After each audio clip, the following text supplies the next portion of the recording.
The Perils of Cory the Caterpillar, written by Mr. Wilson. Once in a backyard nearby, a tiny caterpillar's egg came to rest on the leaf of a plant. After some time, the caterpillar inside was ready to come out. The caterpillar made a tiny crack in the eggshell and pushed hard to make the crack bigger and bigger. Finally, the eggshell broke open, and just like that, Cory the caterpillar was born. After being clothed in a dark shell, Cory was very excited to be free. Everything was so new and bright. Cory the caterpillar decided to take a walk and explore his new world. Everything was so beautiful. Cory was glad to be alive. Cory's journey led him up what appeared to be a small dirt hill.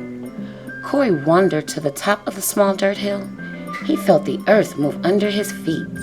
Cory had disturbed an anthill. Suddenly, he was surrounded by a group of angry red ants. Cory was scared and began to run. The angry red ants came out of their anthill and began to chase after Cory the caterpillar. Cory looked back and saw hundreds of angry red ants chasing at his heels. Cory ran as fast as he could, but the angry red ants continued to chase after him. Cory the caterpillar tried to climb a tall blade of grass to escape, but the angry red ants followed quickly behind him. Cory climbed to the top of the blade of grass and had nowhere else to go. The angry red ants had trapped Cory and were about to capture him when a huge shadow appeared. Out of the sky, a bluebird swooped down and picked Cory off the blade of grass. The hunt of the angry red ants was spoiled. Cory had escaped the angry red ants, only to be captured by a mother bluebird hunting for her hungry babies. The mother bluebird took Cory high in the air and across the yard. She flew toward a small tree where there was a nest with 3 baby bluebirds chirping loudly. The mother bluebird flew just above the nest.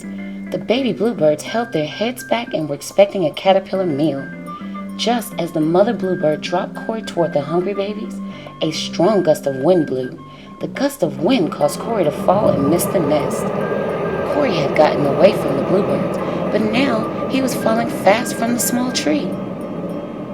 Cory's fall was broken by something soft and sticky. He had fallen into a spider web, and the spider was coming over to see what she had caught to eat.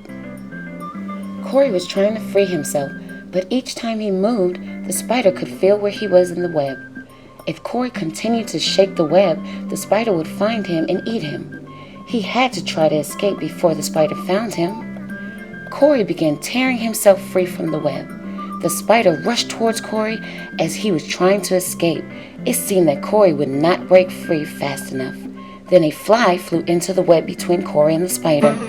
While the spider was busy with the fly, Cory broke free from the web. Cory escaped the web of the spider and fell into a small stream. Cory was now in the water, and he was not a good swimmer. A small twig drifted by as Cory struggled to keep his head above water. Cory grabbed onto the small twig to keep himself afloat. Cory was floating on top of the water, holding onto the small twig. But below the water, Cory had gotten the attention of a very big fish. The big fish swam towards Cory with its mouth wide open. The big fish swam very fast toward Cory. There was nothing Cory could do.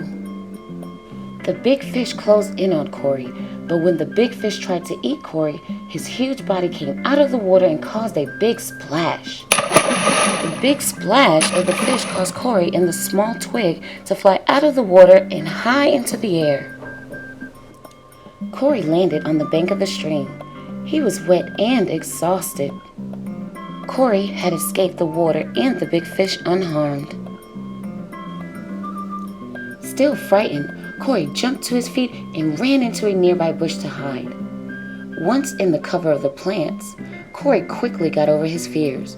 Cory began to eat the leaves of the plants that were all around him. They were delicious, so he ate and ate and ate. Cory was in no hurry, for the plant's leaves and flowers were all he needed, so Cory stayed there and continued to eat. After many meals of leaves and flowers, Cory decided to rest. He enclosed himself into a cocoon and fell fast asleep. Many days and nights passed before Cory reawakened. He stretched and tore open the cocoon. Cory pulled himself free of the cocoon and it fell to the ground. Cory held onto a branch and warmed himself in the sun. It was then Cory realized that something had changed, and he was no longer the same. Cory now had wings and he could fly, for Cory the Caterpillar had become a butterfly.